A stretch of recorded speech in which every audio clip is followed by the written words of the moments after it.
사도행전 24장 14절 다시 한번 읽읍시다. 시작.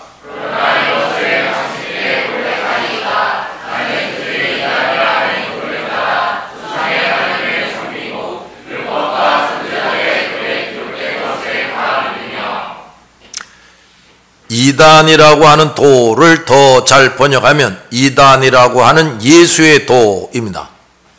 바울은 자신이 그들이 이단이라 하는, 그들이라는 것은 유대교 지도자들이에요. 그들이 이단이라고 하는 예수의 도를 따르는 사람이라고 말합니다. 예수의 도. 하나님을 올바르게 섬기고 예배하는 것을 이단이라고 부르는 일은 그동안 계속되어 왔어요.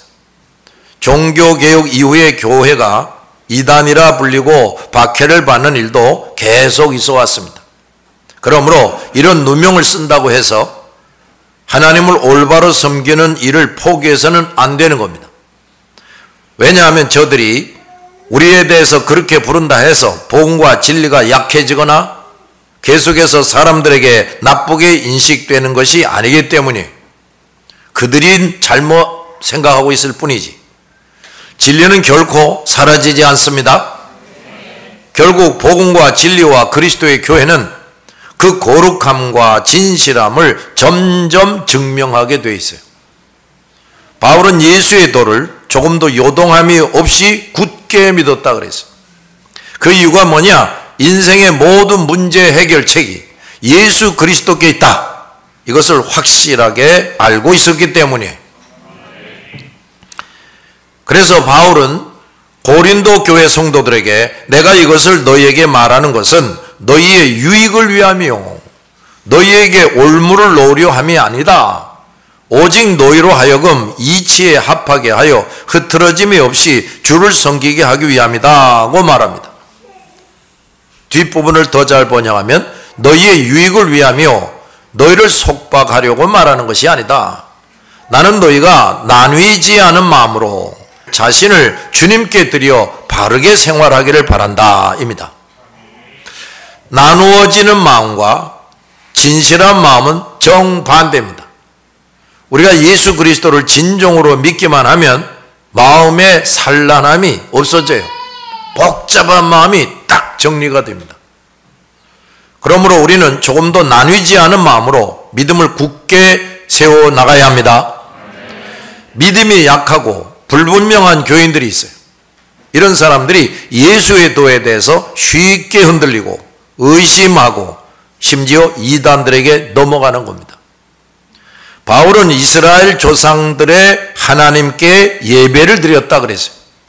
그는 거짓 선지자들이 하리라고 예언되었듯이, 자 이제 우리가 알지 못하는 신들을 찾아서 그를 섬기자, 거짓 선지자들은 그따위 소리를 하는데 바울은 그렇게 하지 않았어요.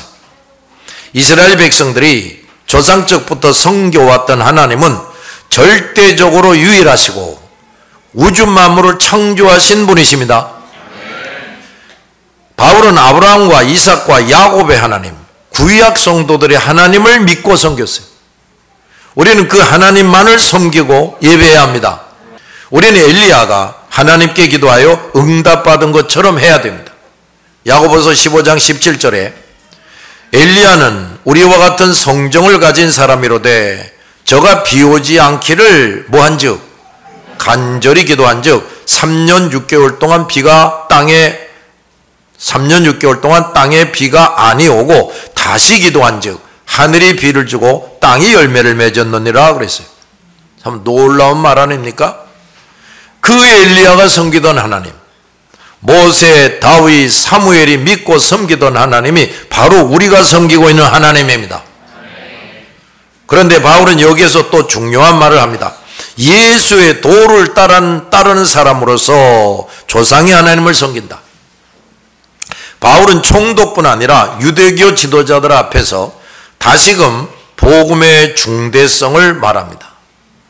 즉 자신을 포함한 이스라엘 사람들은 그동안 아브라함, 이삭, 야곱의 하나님을 섬기고 예배했는데 이제는 그 하나님이 약속하신 메시아 예수 그리스도가 이 땅에 오셨다. 그리고 선택된 하나님의 백성들의 죄를 대신 지고 십자가에 죽으시고 부활하셨다. 그러므로 그 오신 메시아 예수 그리스도를 믿는 도를 따라서 하나님을 섬긴다 하고 말하는 겁니다. 따라서 바울은 예수 그리스도를 믿지 않고 부인하는 유대인들은 하나님을 제대로 믿는 사람들이 아니라는 것을 깨우쳐주고 있어요. 이제는 유대인뿐 아니라 이방인들도 예수 그리스도를 믿음으로써 모든 죄를 사함받고 하나님의 자녀가 되었으므로 그동안 오실 메시아를 의미하던 제사 제도는 더 이상 필요하지 않는 것을 말하고 있어요. 유대교의 대제사장과 장로들이야말로 예수의 도를 거부하는 이단이었습니다. 두 번째, 바울은 율법과 선지자들의 글에 기록된 것을 다 믿는다 그랬습니다.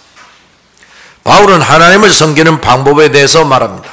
즉 하나님이 주신 율법과 선지자들의 글에 의해서 섬긴다는 겁니다. 하나님은 율법과 선지자들에게 주신 글로서 메시아 예수 그리스도가 오실 것을 말씀하셨어요. 메시아의 초림, 메시아가 이제 유대 땅 베들레헴에 처음 오셨단 말이에요. 이 메시아의 초림에 대한 예언이 구약 성경에 456번이나 기록되어 있다 그래요. 그런데 그 예언대로 이루어진 것입니다. 선지자들의 글, 즉 구약 성경은 절대적으로 믿을만 하고 우리의 신앙을 강화시켜 줍니다. 어떤 사람들은 신약 성경만 중요시하고 구약 성경은 소홀히 하는데 그것은 아주 잘못하는 거예요. 구약 성경은 신약 성경의 근거를 알게 해줍니다. 신약 성경은 구약 성경의 확실성을 드러내줘요. 신약 성경과 구약 성경은 하나입니다. 구약 성경을 모르면 신약 성경을 제대로 알 수가 없어요. 또한 신약 성경을 모르면 구약 성경의 의미도 결코 알 수가 없습니다. 구약 성경이 신약 성경을, 신약 성경이 구약 성경을 밝히 설명하고 입증을 합니다.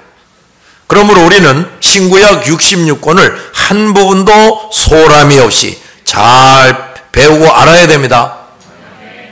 바울은 율법과 선지자들의 글에 기록된 것을 다 믿었다 그랬어요.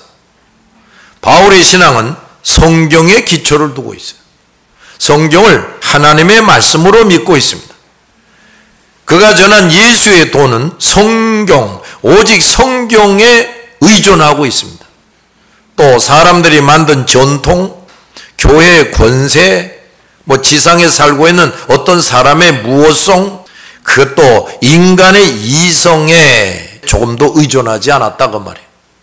바울은 오직 성경에 있는 하나님의 계시에 믿음의 근거를 두었고 그 말씀을 지키며 살다가 죽을 것을 결심했어요. 세 번째, 바울은 그들이 기다리는 바 하나님께 향한 소망도 나도 가졌으니 곧 의인과 악인의 부활이 있으리라 합니다. 그랬어요. 자, 15절 다 같이 시작.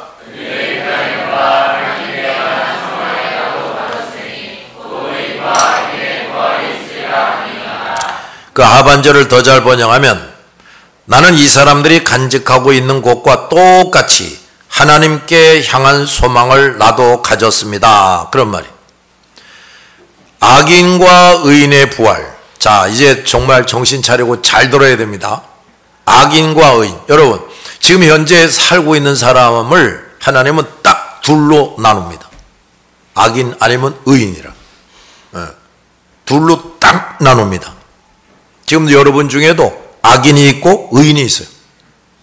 둘로 딱 나눠져요. 예수님은 믿음으로 사는 사람에게는 생명의 부활이, 악을 행하는 자, 즉 죄를 용서받지 못한 자에게는 저주의 부활이 있을 것이다. 부활이 뭐예요? 다시 살아나는 거죠. 바울은 기독교 신앙의 핵심을 간단하고 명확하게 증언하고 있습니다. 바울은 인생의 목표를 천국으로 삼고 그것을 소망하며 치우치지 않았다. 그래서 그는 말합니다. 하나님께 향한 소망을 나도 가졌다. 나의 모든 소망은 하나님을 향하는 것이고 나의 모든 소원도 하나님께 있다. 그러므로 나는 오직 하나님만을 신뢰한다. 따라서 나는 이 세상의 끝날에 악인과 의인 모두의 부활이 있으리라는 하나님의 말씀을 그대로 믿는다. 모든 죽은 자가 다시 살아난다는 것은 유대교회의 기본 신조인 것처럼 예수의 도를 믿는 우리 모든 그리스도인들의 신앙의 기본입니다. 부활은 아브라함, 이삭, 야곱, 고대 족장들도 믿고 소망했고 그의 신앙 고백에서 부활을 말했어요. 그러나 부활은 복음에 의해 더욱 명확하게 계시되었고 완전하게 확증되어 있습니다. 메시아 예수 그리스도께서 하나님의 약속대로 인간의 몸을 입고 이 땅에 오시고 모든 하나님의 백성의 죄를 대신 짊어짐으로 그들이 당해야 할 죽음을 당하신 겁니다. 이로써 그가 우리 죄값을 다 치르신 것입니다. 그리고 그분은 원래 죄가 없는 분이어서 다시 완전한 상태로 돌아가야 했으므로 부활하셨다. 이건 뭔 말이냐? 자, 원래 죄가 없는 분으로 오셨어요. 근데 우리 죄를 대신 짊어졌다고 말이야. 그러니까 죄가 없는 분인데 죄를 가지게 됐어요. 그래서 근데 이 죄 때문에 피 흘리고 죽었습니다. 그러니까 이 우리 죄를 가지고 있던 걸 이제 이걸 벗어버리게 된 거예요. 없애버리게 됐다고 말해요. 그러니 이제 예수는 다시 원래 죄 없는 상태로 돌아가니까 죽었다가도 부활하게 되는 거예요. 이게 뭔 소리인지 모르면 참 한심한 사람이에요. 모든 사람은 죄로 인해서 반드시 죽는데 영혼은 결코 죽지 않습니다. 죄를 용서받지 못한 채 죽은 사람의 영혼은 지옥으로 가는데 때가 되어 모든 육체가 부활할 때, 즉 예수님이 재림하실 때 다 부활합니다.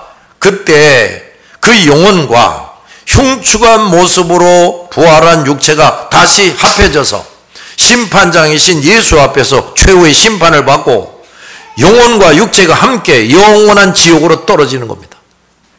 그들은 이 세상에서 살 때 아름답게 단장도 하고 좋은 화장품으로 피부를 관리하고 건강하고 잘생긴 육체를 자랑했는데 그 부활의 때 이제 그러다가 이제 죽어요. 근데 나중에 예수님이 오시면 이제 다시 살아나는데 그때는 어떻게 되느냐?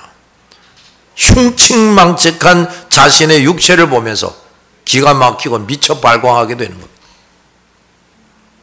반면에 모든 죄를 용서받은 사람, 즉 진정으로 예수 그리스도를 믿은 사람들은 죽을 때 영혼만 천국에 들어가 있다가 예수님이 재림하시는 날 영혼이 그 육체와 연합해서 예수님 앞에서 최후 심판, 즉 상받는 심판을 받고 영혼이 천국으로 들어갑니다. 그런데 그때 그 성도의 육체는 완전하고 거룩하고 아름다운 모습으로 부활합니다. 얼마나 그런 사람들은 기쁘고 말할 수 없는 감격이 있겠습니까? 그러므로 우리 모든 그리스도인들은 성경에서 말씀하시는 이런 사실들을 결코 잊지 말고 우리의 영광스러운 부활을 소망하면서 이 땅에 사는 동안에 참으로 감사하고 기뻐하며 하나님께 찬송하며 살아야 하는 겁니다. 신체에 장애가 있는 성도들은 더욱 이 부활을 믿으며 결코 낙심하거나 원망하지 말기 바랍니다. 장애가 있으면서도 하나님을 영화롭게 한 사람이다. 그 사람은 장애가 없이 하나님을 영화롭게 한 크리스찬보다 더 큰 상과 기쁨을 얻게 될 겁니다. 그 이해가 됩니까? 여기서 또 우리가 알아야 할 것이 있어요. 첫째, 그리스도인들의 신앙의 중심은 부활이란 말이에요. 그리스도인들이 가장 크게 가지는 소망은 기쁘고 행복한 부활과 영원한 천국에서 복락을 누린다 이겁니다.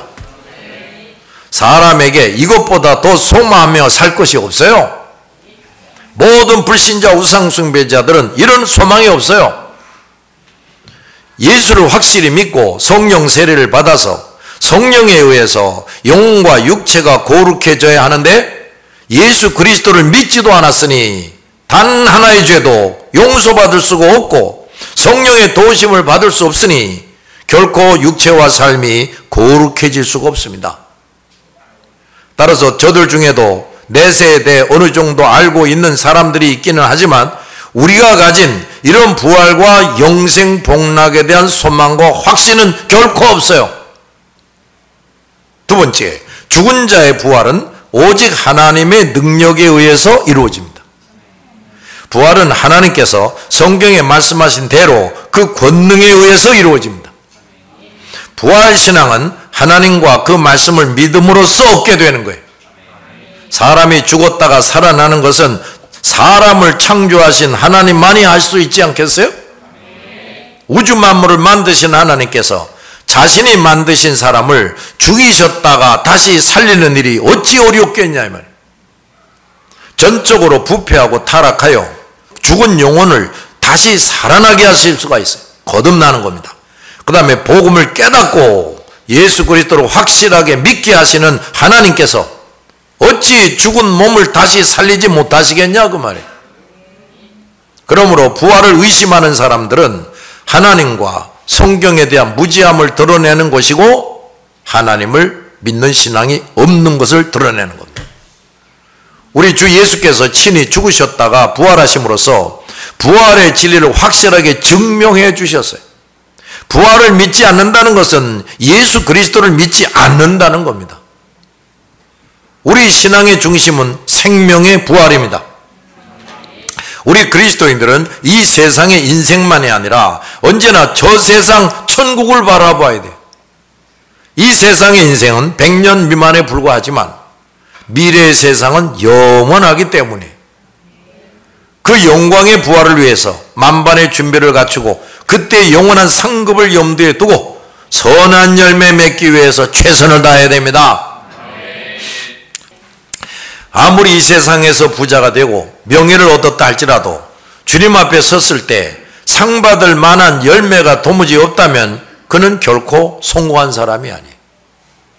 그때에는 우리는 성경을 통해서 알게 된 우리의 시조 아담과 하와, 또 아브라함과 이삭과 야곱, 이런 위대한 선배들을 다 만나게 될 것입니다. 천국에 가면. 무엇보다도 우리 성삼위 하나님과 우리를 끊임없이 도와준 천군 천사들도 그때는 이제 눈으로 확실히 보게 될 겁니다.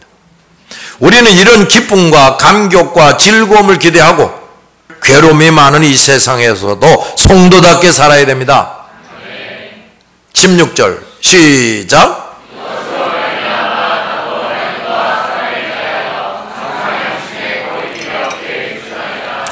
예, 그 뒷부분을 또 더 잘 번역하면 항상 깨끗한 양심, 이런 말이 나와요.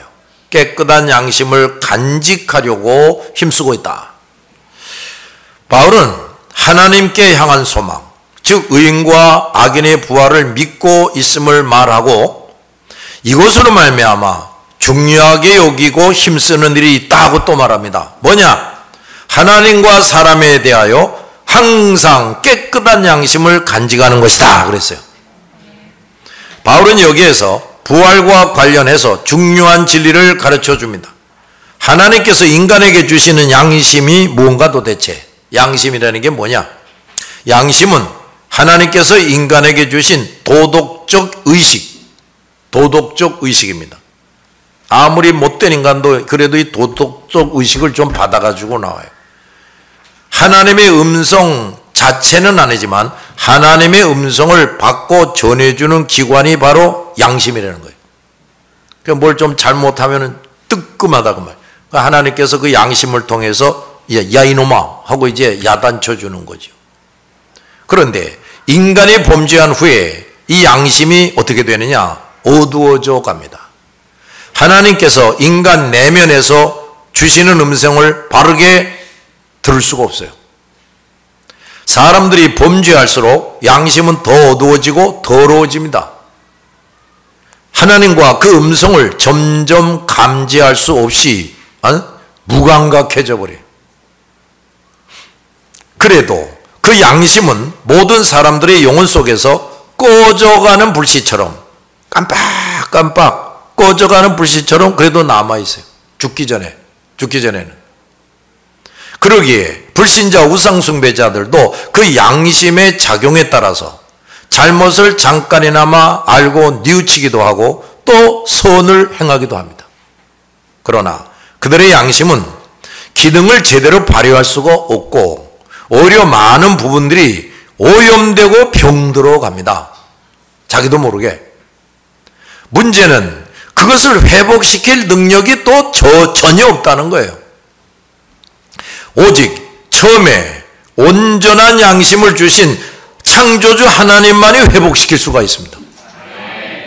하나님께서 양심을 포함한 영혼 그리고 육체가 부패 타락한 사람들 속에 오셔서 친히 치료해 주셔야만 양심이고 영혼이고 회복이 되는 거예요. 그런데 그 일은 죄인들이 예수 그리스도를 자신의 구주로 믿음으로써 시작되는 겁니다. 죄인, 악인이 성령에 의해서 그 영혼이 거듭납니다. 그리고 자기의 죄를 대신 지시고 피 흘려 죽으신 또 부활하신 예수 그리스도를 자신의 구주로 믿게 돼야 돼. 그 순간 성령은 그 사람의 영혼 속으로 들어옵니다. 그 성령께서 그 순간부터 기록된 말씀을 읽고 듣고 깨닫게 해서 그 영혼을 치료하고 변화시키고 성숙시키게 합니다. 영혼 속에 있는 양심도 점점 회복이 되는 거예요. 그 치료와 회복은 자기의 잘못을 구체적으로 회개함으로써 실현됩니다. 예수 그리스도를 확실하게 믿은 사람이 그 안에 계신 성령님의 다같이 감화와 감동으로 말씀을 깨달아 알면서 그동안 자신이 무슨 잘못을 저질렀는지 깨닫고 하나하나 회개하게 됩니다. 그리고 말씀에 위배된 삶, 즉 불순종하고 죄진 것을 고쳐서 점점 말씀으로 지키게 돼요. 순종.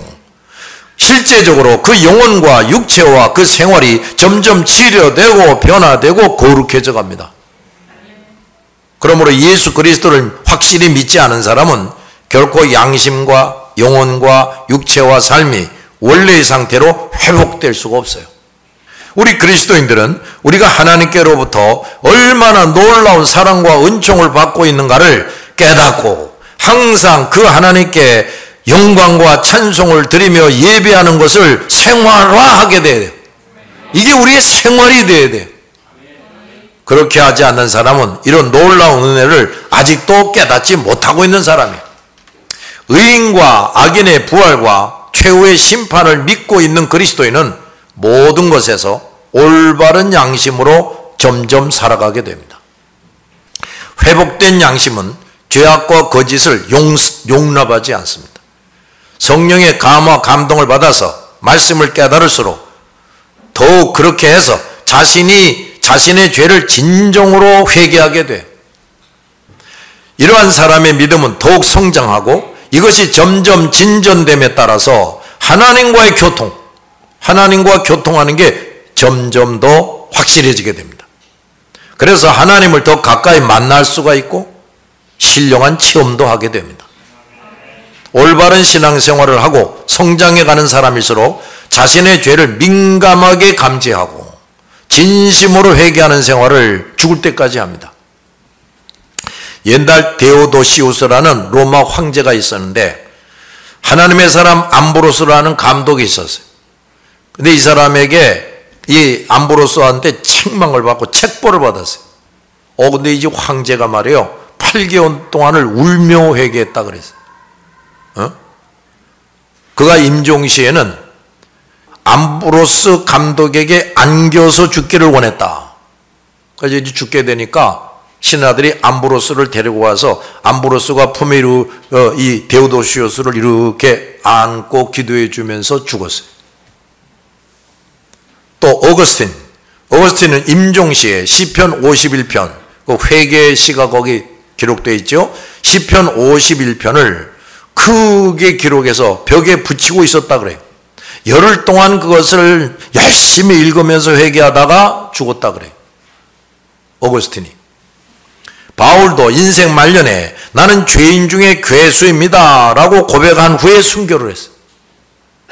이렇게 항상 자신의 죄를 깨닫고 회개하는 것이야말로 그 사람이 점점 치료되고 변화되고 거룩해지고 있음을 증명하는 겁니다. 따라서 바울의 소망은 거리낌이 없는 양심을 가지는 것이다 그랬습니다. 이 말은 첫째, 죄를 유발시키지 않는 양심, 이걸 지니고 싶다 하는 겁니다. 내게 악을 가르쳐 주지도 않고 나를 정당화시키지도 않고 나를 기만하지도 않고 무슨 일이든지 나를 잘못된 길로 이끌지 않는 양심, 이걸 지니고자 애썼다 이 말이에요. 두 번째, 더럽혀지지 않는 양심을 가지고 싶다는 겁니다. 이 말은 내 마음이 나를 꾸짖지 않을 것이라 하는 말씀이 성경에 있는데 그거와 같은 얘기예요. 결백한 양심, 내 영혼을 더럽히지 않는 양심을 지니려고 노력했다는 말이에요. 오늘날 우리 그리스도인들은 이런 양심을 가지고자 얼마나 힘쓰고 있는가를 돌아봐야 합니다. 우리는 외적인 행동만 조심하려고 할 것이 아니라 범죄를 얼마든지 유발시킬 수 있는 내 안에 있는 이 썩은 양심, 더럽혀지고 있고 이미 더럽혀진 양심을 살펴봐야 돼요. 우리는 영의 눈을 떠서 바울처럼 우리 영혼 깊숙한 부분까지 살피고 우리의 양심을 점점 새롭게 하고 치료해야 됩니다. 영혼이 새롭게 되고 치료된다면 양심도 새롭게 되고 치료되는 거예요.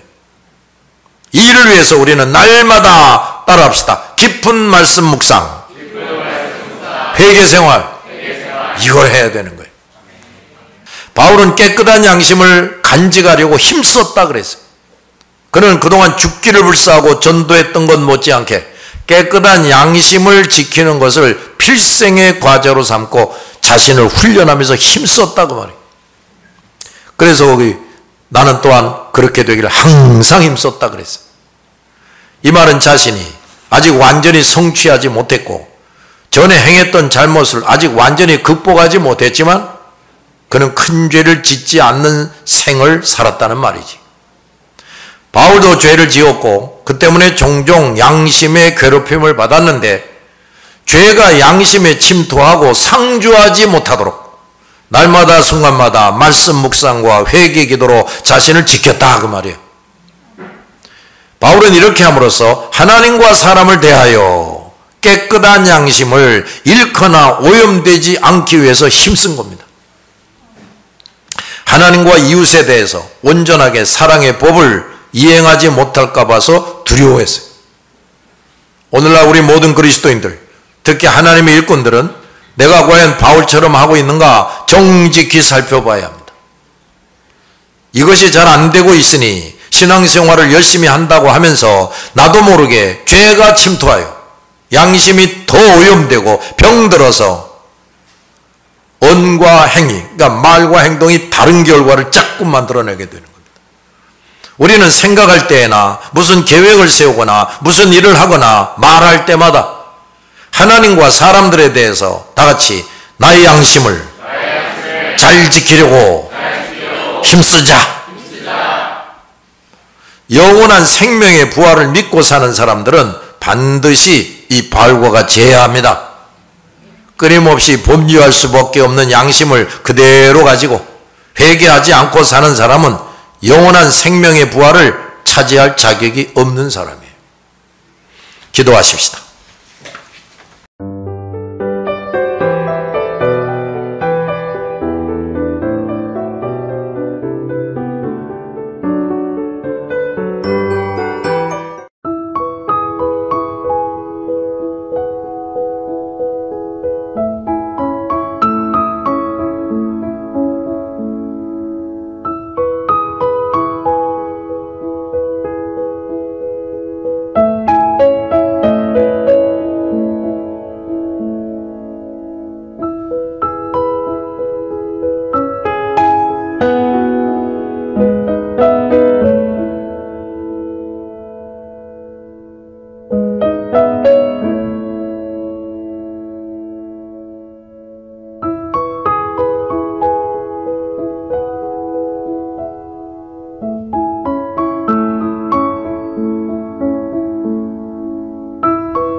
주